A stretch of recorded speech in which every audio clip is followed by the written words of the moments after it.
Hello YouTube. Let's talk about aquarium equipment you may not need for a saltwater tank. I mean, a lot of people use it, but let's talk about what you don't need in some situations, because I'm very basic setup here. I don't use fancy equipment.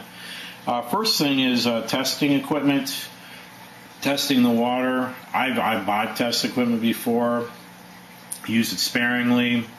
If you do regular water changes and you keep track of the evaporation and you top off the evaporated water, I mean, I've gone years without doing any tests in the aquarium. And I probably haven't even tested this aquarium in 8 or 9 years. I haven't done a water test.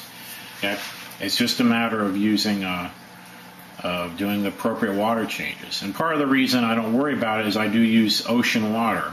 I'm in Florida, and I just get water from near the beach, like at lagoons, near the intercoastal. That's where I get my water, so I don't worry about it. I know some people obsess, oh, never use water you collect. Well, I do. I've been doing it for 14 years. I know the water chemistry is going to be fine. I don't have to worry about, did I mix the salts up correctly, you know, or I got to obsess about that if it was mixed properly. I don't worry about it because I'm getting it from the ocean, basically. So if you do that, or you buy your salt water pre-mixed already, which you see in some stores like Petco or wherever, you really don't need a test kits. I mean, it's not necessary if you just pay attention to the evaporation and you do regular water changes. You don't need to test for anything, in my opinion.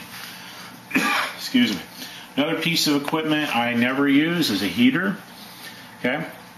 Now, a heater you might need in certain situations, like if you are living in the northern part of the country, you have your aquarium in a basement where it's normally colder, then yeah, you might need a heater in those circumstances. But if the room that your aquarium is in is always above, you know, in the 70s at least the low 70s, and you know, you have a top on. I have the glass top on here, and I actually have to vent it.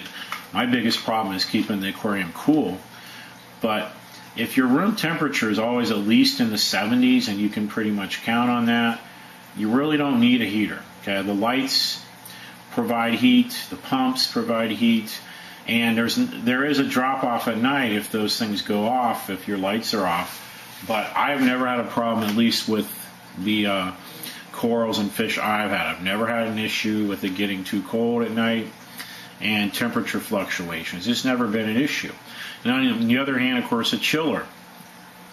The temperatures in this tank in the summer, when I can't even keep the house below 81, 82 degrees during the day because it's so hot outside here in Southwest Florida, temperatures in this aquarium get up routinely to 88, 89 degrees.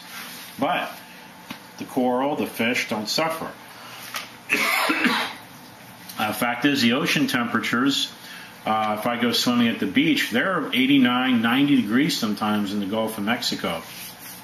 So it's not like these creatures aren't adapted to higher temperatures. They are.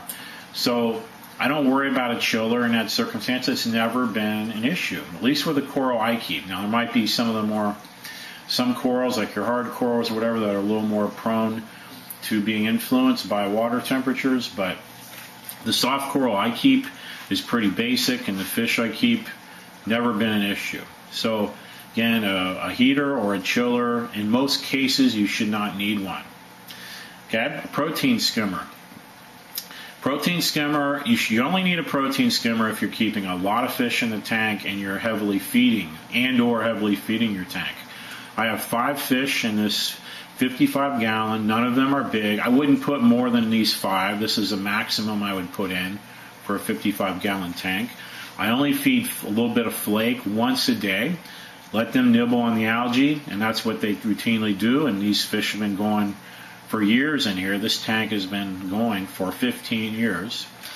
So you don't need a protein skimmer, again, unless you're putting a lot of food and a lot of fish in your tank. If you're sparingly, like if I had a 10-gallon tank, I would not do more than 2 small fish at the most. That would be the most I'd put in. Okay? And again, if you feed very sparingly, okay, let them nibble on the algae and stuff to supplement their diet, you shouldn't need a skimmer, as long as you're doing your water changes. And I even get away with going months without doing a water change in here. And you can see it going downhill a little bit, but it never gets too bad. I'm always able to bring it back when I have time to do water changes. So protein skimmer is not necessary if you're doing it this way. But if you want to have a ton of fish in there and feed them a lot, yeah, you will need a protein skimmer. But you may not if you do it a similar fashion to what I'm doing. Okay. Filters, fancy filters. I never use filters. I simply use live rock. All I do is move the water around with pumps. I don't use any kind of filters or other kind of media. I do have a refugium that's attached to this here, which I'll show you. It's been on here since the beginning. So a refugium here, so one of those hang on the back, and it's just full of live rock right now. It's just giving me more live rock to do more filtration, natural filtration. I've had plants in there with light setup before. I've done that. So that's something you do. If you have enough live rock, and you got to have a decent amount of live rock for this to work without extra chemical or mechanical filtration, and you don't overstock your tank, then the live rock itself and the sand, using good quality sand, should be enough to take care of the problem. And again, if you don't want to have your tank just full of rock, then you may want to add a refugium so you can have a lot more of a natural filtration system using the refugium if you don't want your tank looking too rocky. If you want more openness in your tank, that's what you would have to do. Okay, so I can't think of any other equipment. I think I've hit everything I was thinking of. Hopefully learn something from this video, and if there's some equipment you need, I'll put a link to Amazon, some of the equipment that I use in here that's still very basic, some of these pumps and some of the other equipment, and just click on the link and see if there's anything you need, and that'll help me out. I'm an affiliate of Amazon. That would help me out, and you could support my channel. So appreciate it. If you have any questions, feel free to send me a question. I'll try to get back to you as soon as I can. See you later.